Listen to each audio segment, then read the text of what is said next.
Muchas gracias. Muy buena tarde para todos. Feliz sábado todavía, ¿verdad? Somos un grupo pequeño, ¿sí? No en el sentido estricto de la palabra, pero somos un grupo pequeño.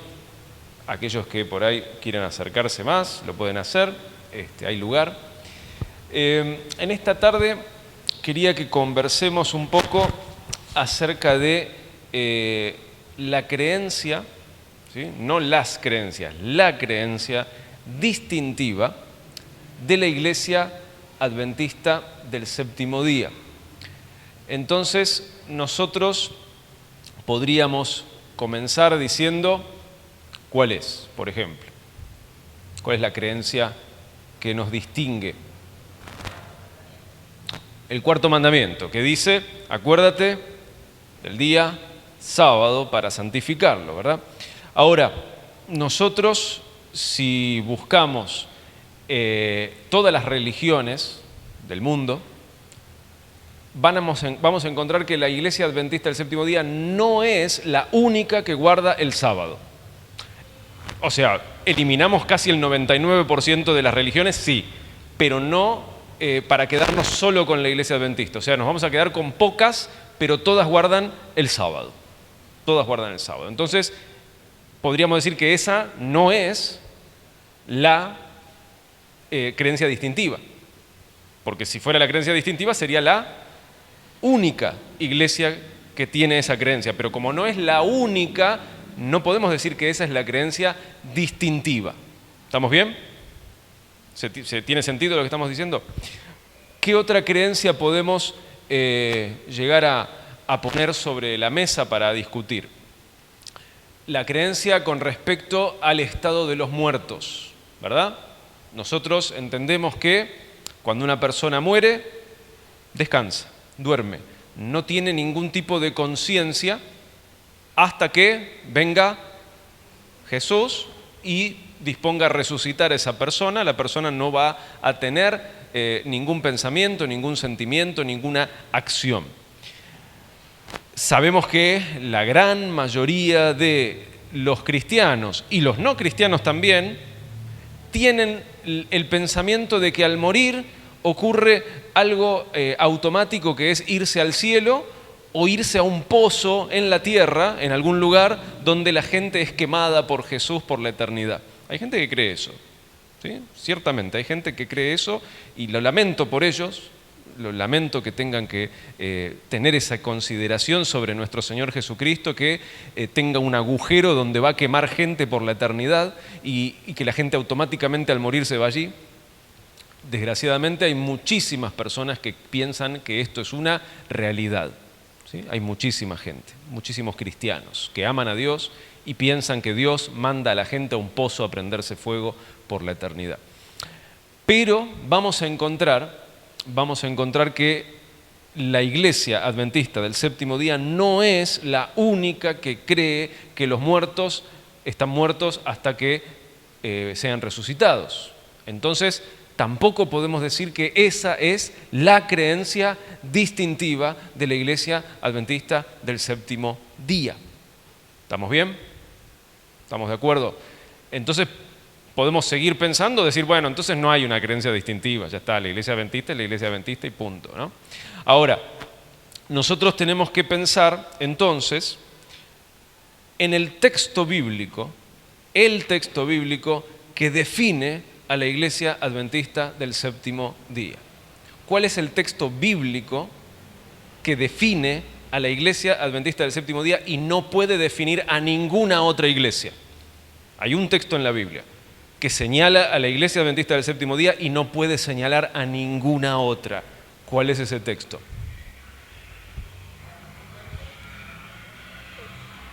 Apocalipsis 14, el mensaje de los tres ángeles. Interesante. 12, el gran conflicto, digamos, una señal en el cielo, una mujer vestida como el sol, tampoco.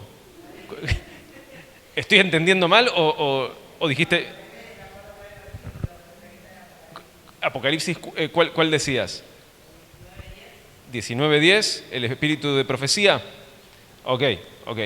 Es interesante, está bien. los siervos, ¿no? Los mártires, los que tienen el testimonio de Jesús y el espíritu de profecía. Está bien, pero sigue sin ser un texto exclusivo, ¿verdad? Sigue sin ser un texto exclusivo porque al día de hoy es muy difícil definir proféticamente qué es lo que está diciendo ese ángel que entendemos que es Gabriel, que está hablando con Juan. Hay otro texto que es exclusivo de la Iglesia Adventista del Séptimo Día. Es un texto de la Biblia que señala con el dedo y dice: esta es la Iglesia verdadera. Hay solo un texto que señala a la Iglesia verdadera. ¿Cuál es ese texto? En el libro de Daniel. ¿Cuál es ese texto, Melody? Pero en algo... Daniel 8:14. Daniel 8:14. ¿Qué dice Daniel 8:14?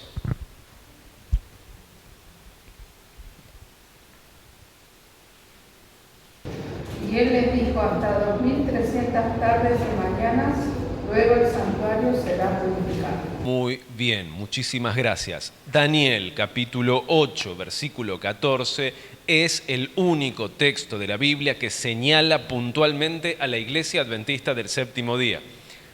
Perdón, Luciano, no entendí bien. Ahí dice 2300 días y dice santuario. ¿Qué tiene que ver la Iglesia Adventista del Séptimo Día? Podrías preguntarte, ¿verdad?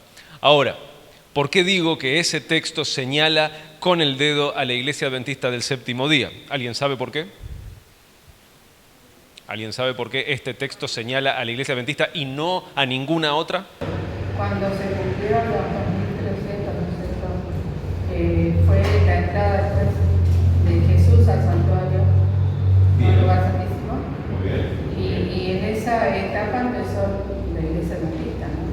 Bien, los 2300 días que menciona Daniel 8:14, ¿cuándo terminaron? ¿Cuándo terminó la profecía de los 2300 días? 1844. 1844. Entonces, yo no puedo buscar una iglesia que haya nacido mucho antes o mucho después. ¿De qué fecha? 1844. Hasta 2300 días. Y entonces, ¿qué va a pasar? Se va a purificar el santuario. En otras versiones se podría leer: se va a restaurar el santuario. Entonces, si nosotros buscamos en la historia 1844 y un movimiento cristiano, bíblico, que hable acerca del santuario, no hay otro más que la Iglesia Adventista del Séptimo Día. No existe otro movimiento que surja en esa época y que hable del santuario. ¿Estamos bien? ¿Tiene sentido? ¿Cuál es la creencia distintiva de la Iglesia Adventista del Séptimo Día? ¿Cuál es? El santuario. El santuario.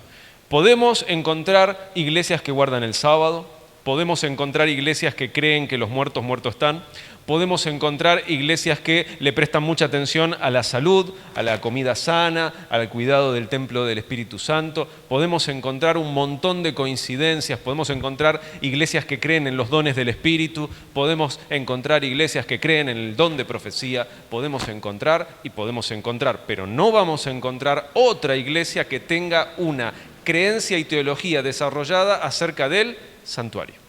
No vamos a encontrar ninguna. Por lo tanto, Daniel 8:14 describe, señala y muestra la iglesia verdadera. Daniel 8:14 dice: este es el movimiento que Dios levanta proféticamente. Y ahora, ¿por qué es tan importante el santuario? ¿Por qué es tan importante el santuario, no? Seguramente no estaríamos hablando de ninguna novedad si pusiéramos una imagen y digamos, bueno, tenemos, ¿qué cosa? ¿Qué mueble tenemos cuando entramos al santuario? El primer mueble que hay ahí. ¿Cuál es? El altar del holocausto, ¿verdad? Y después tenemos, ¿qué cosa? La fuente con con el agua. Y después ya llegamos a la parte cerrada, ¿no? A la parte techada del santuario, que es el lugar santo y el lugar santísimo. Y cuando entramos al lugar santo, vamos a encontrar a nuestra izquierda, ¿qué cosa? El altar del incienso lo tenemos adelante. El candelabro a la izquierda y a la derecha, mesa de los panes. ¿Cuántos panes? 12 panes. ¿En cuántas hileras? ¿En cuántas hileras había que acomodar los panes? 2 hileras, muy bien. ¿Cuántos brazos tenía la lámpara? 7 brazos, muy bien. Y el altar del incienso, ¿verdad? ¿Cuántos cuernos tenía el altar del incienso? ¿Cuántos cuernos tenía el altar del incienso? ¿Cuántos? 4, muy bien, 4. Y luego estaba la cortina, el velo que separaba el lugar santo del lugar santísimo, y dentro del velo vamos a encontrar ¿qué cosa? El arca del pacto. ¿Y el arca del pacto qué contiene?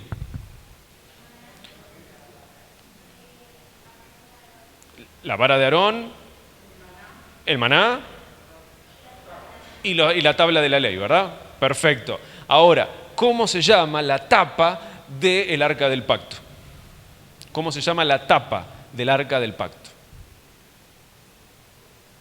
No vale decir tapa del arca del pacto, ¿no? ¿Cómo se llama la tapa del arca del pacto? En la punta de la lengua, ¿verdad? ¿Cómo se llama esa tapa que va encima del arca del pacto? Se llama propiciatorio.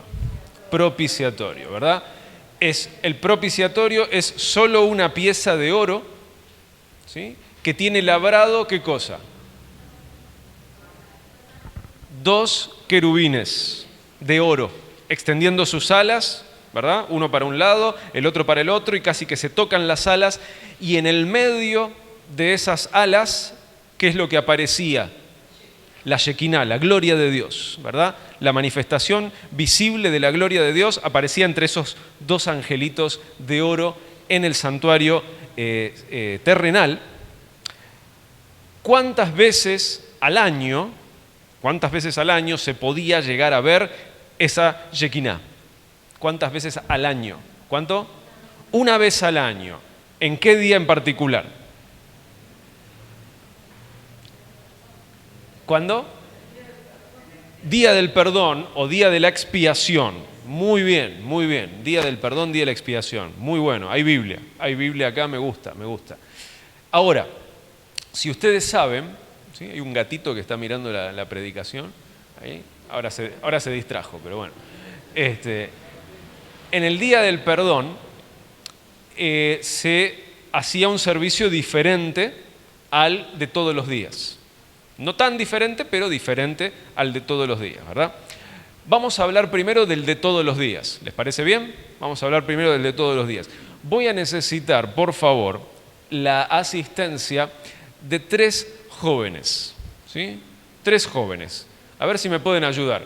Allí veo 1, allí veo 2, allí veo 3. ¿Me pueden acompañar? Si no, no los voy a poner en ridículo, no se preocupen. Simplemente no les voy a hacer preguntas, nada. Es como simplemente una demostración acerca de... Vamos a pararnos acá, por favor. Nos paramos acá mirando para allá. Muy bien. Entonces, vamos a hacer así. Pecador. Pecado. No, pecado. Vamos a hacer así. Pecado. Cordero. ¿Estamos bien? Tenemos pecador, tenemos pecado, tenemos cordero. Bien. ¿Qué había que hacer todos los días en Israel cuando cometías qué cosa? Un pecado. Entonces venía el pecador, la pecadora, y vamos a tomar la mano, ¿sí? Para que se entienda. Con la otra va a ser más fácil. No, la otra. No. Entonces, ahí tenemos al pecador y al pecado. ¿Bien? Y con la otra mano trae al corderito. Entonces el pecador se acerca al santuario. ¿Sí? Van caminando, no nos vamos a mover mucho porque no hay lugar, pero llega hasta el santuario con su pecado y con su cordero. Llega al santuario con su pecado y con su cordero. Y el pecador, en este caso la pecadora, confiesa su pecado a Dios, no al sacerdote, a Dios, poniendo su mano sobre el cordero. ¿Bien? Ahora soltamos la manito y le ponemos la mano encima. Confiesa su pecado sobre el cordero y ocurre algo milagroso. De repente, toma la mano de ella. De repente el pecado ahora está ¿dónde? En el cordero. Pecador suelta y ahora de repente el pecado pasó al cordero. ¿Sí?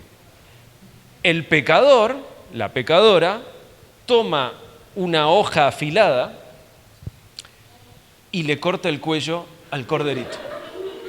No es necesario que le cortes en serio. Entonces, la sangre se comienza a derramar, viene el sacerdote con un envase, recoge la sangre y el cordero, ¿qué le pasa? Se muere. El cordero se muere desangrado.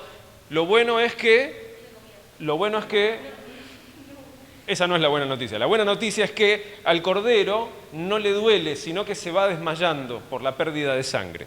Eso es lo bueno, no es un dolor, no es un sacrificio horrible, sino que él se duerme y se desmaya y se terminó el problema para el cordero.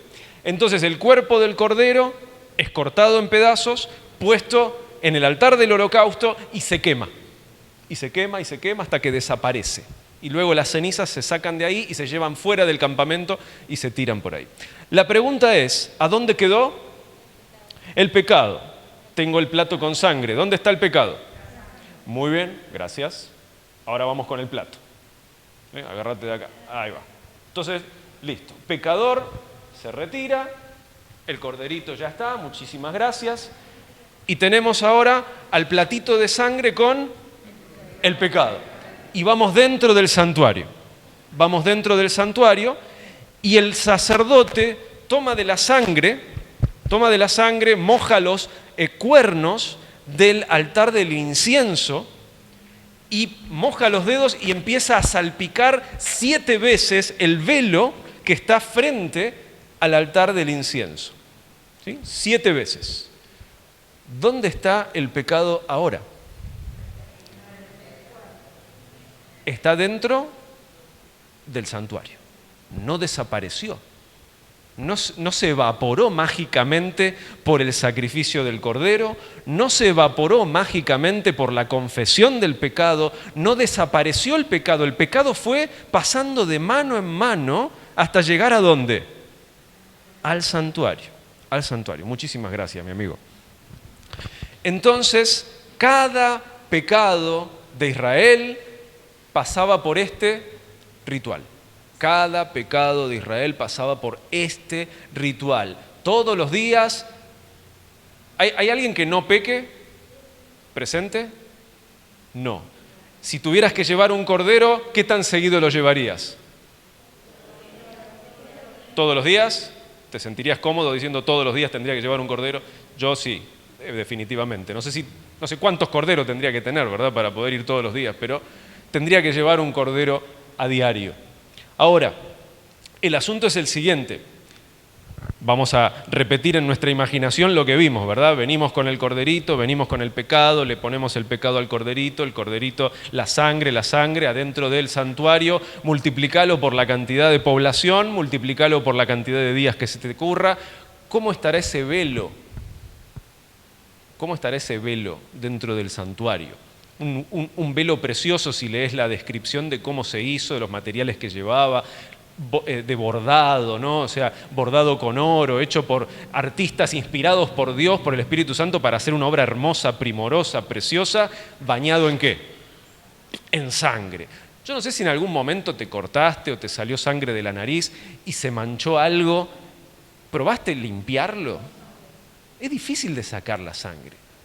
Mismo cuando por ahí se te cae una gotita de sangre en el lavamanos, hay que darle medio con ganas para que se vaya del todo, ¿sí? Como que queda ahí un círculo que hay que darle para que se vaya.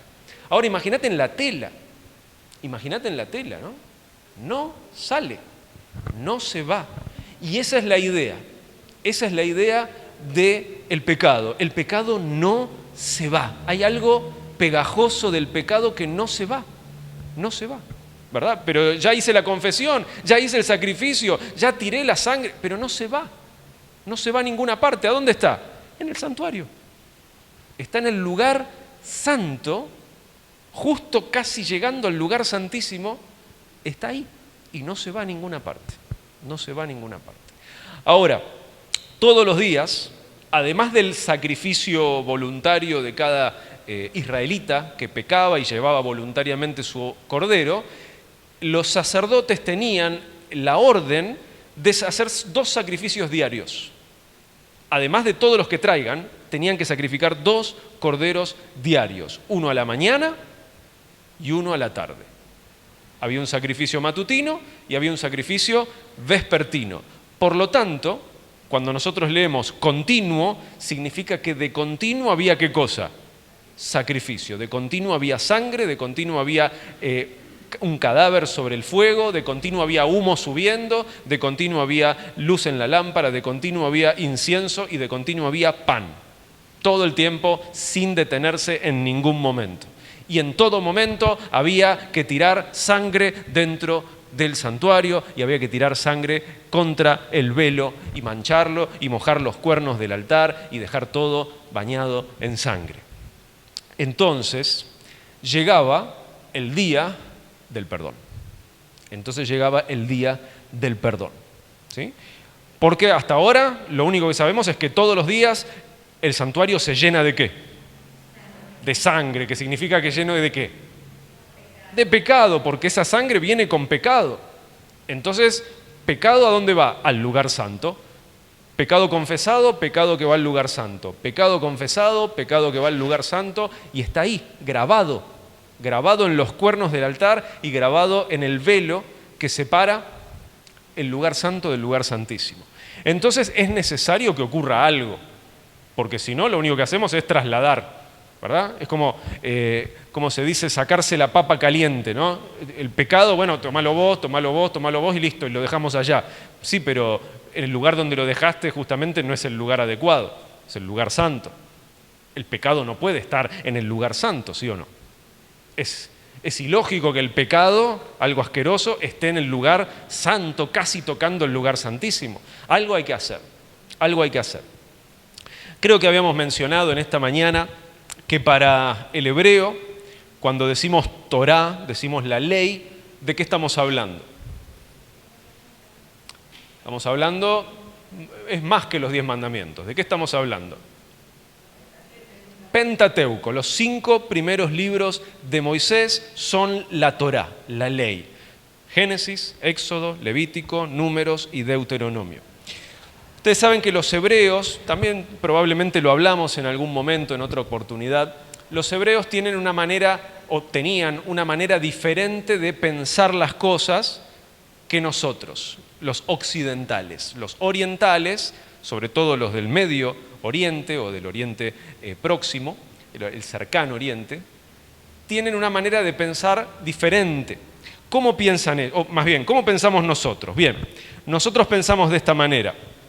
Te voy a contar algo y voy a dejarlo mejor para el final. ¿Sí o no? ¿Sí? Nosotros decimos que es la frutilla que te la vas a comer ¿cuándo? Cuando lo termines el postre. No te vas a comer primero la frutilla. Cuando decís la frutilla es lo que va al final, ¿verdad? Entonces, nosotros tenemos esa idea. Lo podemos ver en las historias que contamos, lo podemos ver en las películas que se ven, lo podemos ver en las series. La pregunta es ¿cómo termina? ¿Sí? ¿Qué pasa al final? ¿No? Hagas lo que hagas, no cuentes el final. ¿Nunca escuchaste eso? Pase lo que pase, no cuentes el final. Contame lo que quieras, pero no me cuentes cómo termina, porque eso es lo que a nosotros nos importa, cómo termina esto, el final. Ahí está todo la presión y todo lo importante está al final. Entonces, si nosotros buscamos o compramos un libro y queremos saber dónde está lo más importante, ¿a dónde lo vamos a buscar? Al final. Donde está la conclusión, donde dice, bueno, en definitiva, todo lo que leíste, esta es la conclusión. Ah, bueno, esto es lo importante. Esto es lo fuerte, ¿verdad? Para el hebreo, por lo menos el hebreo antiguo, no es así. Sino que lo más importante está en el medio. Lo más importante está en el medio, así como cuando hacemos un sándwich, ponemos lo más rico entre dos panes, ¿verdad? No es tanto el pan, que es rico el pan, pero lo importante es lo que va en el medio, esa milanesa de soja, ¿verdad? Entonces, tenemos ahí el sándwich y el hebreo ponía lo más importante ahí. Entonces, a la hora de escribir, en la mente de los hebreos estaba dejar ¿qué cosa? Lo más importante, ¿dónde? En el medio. En el medio, ¿sí? Entonces, si nosotros pensamos la mente de Moisés, que funciona, vamos a decir, porque Moisés está vivo, ¿sí o no? ¿Dónde está Moisés? En el cielo. Entonces, si nosotros pensamos cómo funcionaba la mente de Moisés cuando escribió el Pentateuco, los 5 libros, tendríamos que pensar que Moisés, ¿qué hizo? Puso, ¿qué cosa? En el medio, ¿qué cosa va a poner? Lo más importante. ¿Estamos de acuerdo? Ahora, ¿cuáles son los 5 libros de Moisés?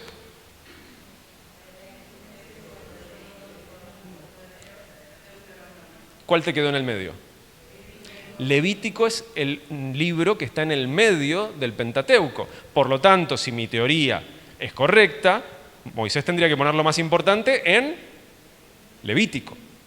Y si contamos las palabras, no los capítulos, porque los capítulos no necesariamente reflejan lo que tenían en mente los hebreos que escribieron. ¿Estamos bien? O sea, Moisés no puso capítulo 1, versículo 1. Eso se puso muchos años después. Él escribió directamente. Pero si uno cuenta las palabras del todo el Pentateuco y busca el medio de los 5 libros, que va a caer en Levítico, va a encontrar que el medio de Levítico es el capítulo 16. Levítico, capítulo 16. Y supuestamente allí vamos a encontrar lo que para Moisés es lo más importante de sus 5 libros. Levítico, capítulo 16. Levítico capítulo 16, en tu Biblia tal vez tenés un título pequeño agregado en negro que dice el gran día de la expiación. El gran día de la expiación. ¿Por qué será que a Moisés le parecía tan importante el día de la expiación como para ponerlo en el medio de sus 5 libros? ¿Por qué le parecía tan importante a Moisés? Porque esa es la solución de todo el pecado que se metió adentro del santuario durante todo el año. Esa es la solución. Esa es la manera de sacar todo ese pecado de ahí adentro y llevarlo a otra parte. ¿Sí? Es el momento en que se santifica, se purifica, se restaura el santuario. Hasta 2300 años, días, y el santuario será purificado. ¿Qué significa? Que cuando terminen los 2300 días, se va a empezar a hacer ¿qué cosa? El gran día de la expiación. ¿Y cómo funciona el día de la expiación? En Levítico capítulo 16, después lo leen en su casa, no lo vamos a leer completo, vamos a pensarlo de este modo. El sumo sacerdote trae 2 machos cabrío, o sea, 2 cabras macho, y trae también un cordero. ¿Sí? El sumo sacerdote confiesa su pecado sobre el cordero, lo sacrifica, ingresa y pone la sangre allí también. Luego sale y tiene 2 machos cabríos, ¿verdad? Echa suertes, no sé si tira una moneda, no sé cómo se echaba la suerte, y elegía uno de los 2 machos cabríos, era para Dios y el otro era para Azazel. ¿Sí?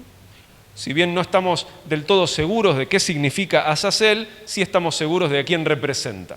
Azazel representa al enemigo de Dios. Entonces, una cabra macho representa a Jehová y la otra cabra macho representa a Satanás.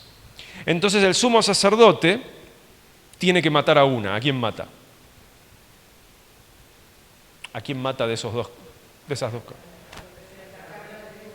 A la de Jehová. Mata a la cabra que se eligió para Jehová. ¿Se confiesa algún pecado sobre esa cabra? No. Se mata sin pecado. O sea que se lleva sangre inocente. Dentro del santuario, pero esta vez se pasa la cortina y se entra en el lugar santísimo. Y la sangre del cordero, la sangre de la cabra, del macho cabrío, que no fue confesado ningún pecado sobre ese macho cabrío, se lleva al interior del lugar santísimo y se derrama a los pies del propiciatorio. Se derrama allí en presencia de la Shekinah, en presencia de Dios mismo, se derrama esa sangre. Y luego el sumo sacerdote sale del santuario, el pecado todavía no se fue a ninguna parte, por cierto. Sale del santuario el sumo sacerdote, pone sus manos sobre el macho cabrío que quedó vivo, que era el macho cabrío que representa a Satanás, y confiesa absolutamente todos y cada uno de los pecados que están ahí adentro, sobre ese animal. Y después llaman a un hombre y le dicen, llévate este animal al desierto y déjalo por ahí. Y entonces el pecado no desapareció, sino que ahora está sobre el macho cabrío y se llevan al macho cabrío al desierto hasta que se vayan bien lejos y el hombre que lo llevó lo suelta y le dice, hasta luego, y se va. ¿Sí? Y el macho cabrío no sabe cómo volver y en algún momento en el desierto se va a morir. Y el hombre regresa al campamento. ¿Sí? Y ahí se terminó el problema del pecado.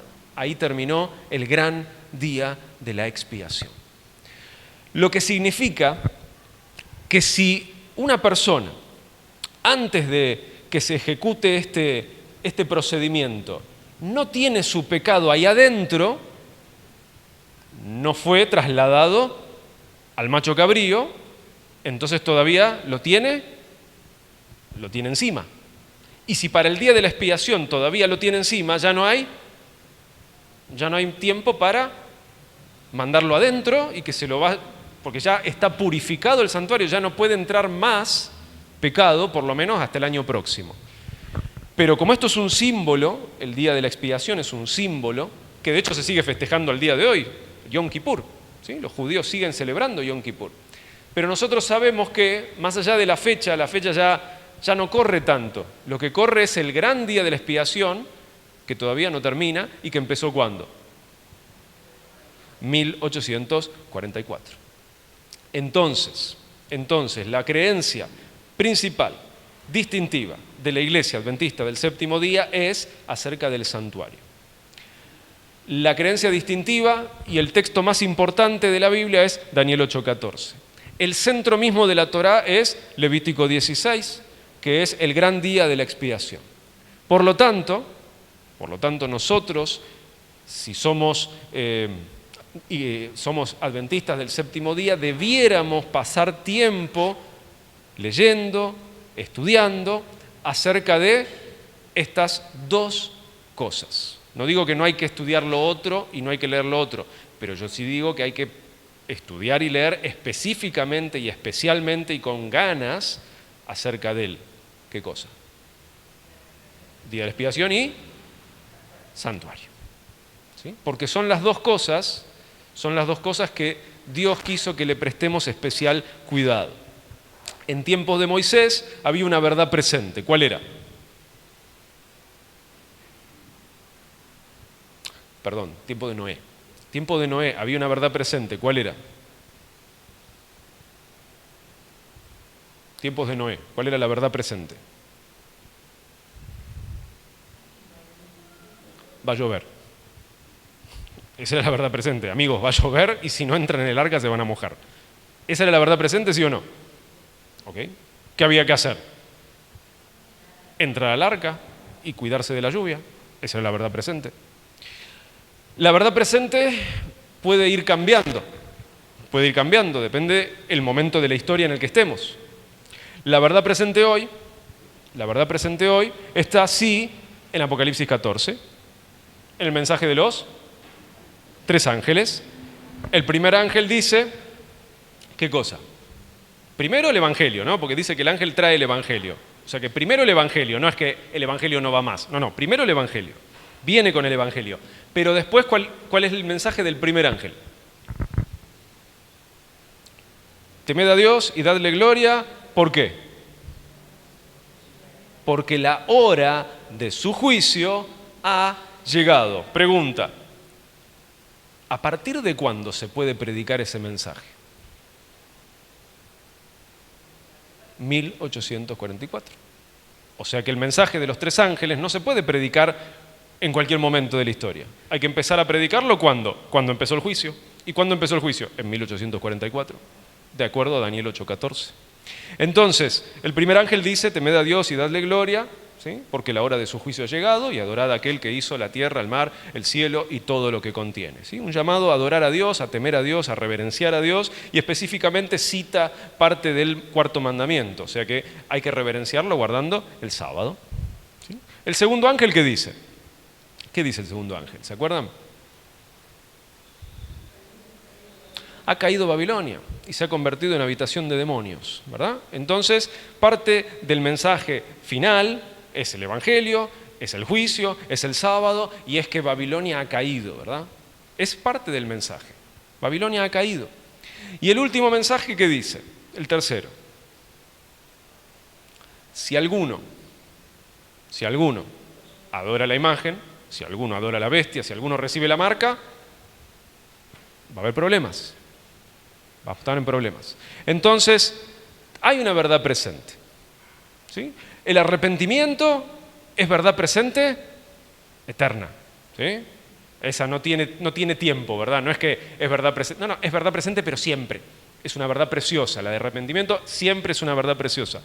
La salvación es una verdad preciosa, pero siempre, ¿verdad? El sacrificio de Cristo es una verdad preciosa, pero siempre. Pero la verdad presente, que antes no, pero ahora sí, el mensaje de los 3 ángeles. Y para entender mejor el mensaje de los 3 ángeles y la verdad presente, tengo que estudiar santuario y el día de la expiación. Así que bueno, quería que conversemos sobre esto un poco. No sé si querés compartir algo, consultar algo, aportar algo. Por ahí tenemos 1 minuto, y si no, hasta ahí llegamos.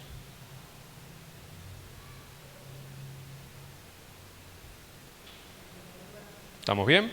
El sacerdote podía morir, ¿no? Si el sacerdote no hacía su confesión correspondiente, podía morir ahí adentro, ¿sí? Y por eso llevaba campanillas bordadas en su ropa para que la gente escuche a ver si sonaban las campanitas o no. Si las campanitas dejaban de sonar, estaba atado, lo podían sacar con una soga al cadáver, ¿sí? Porque no podían entrar a sacarlo, porque cada persona que entra muere también.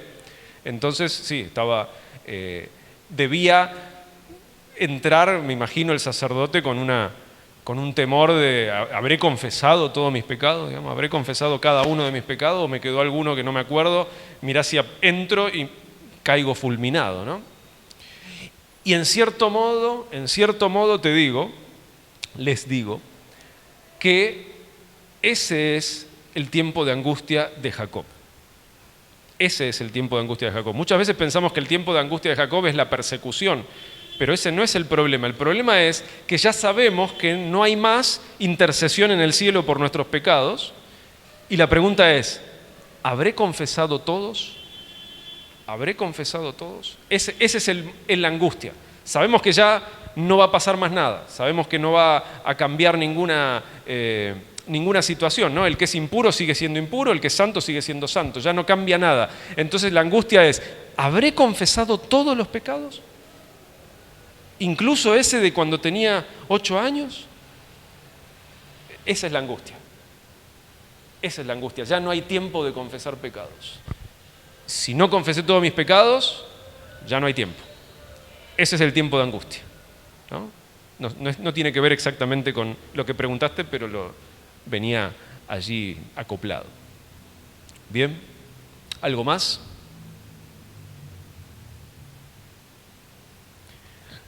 Que Dios te bendiga y una feliz semana.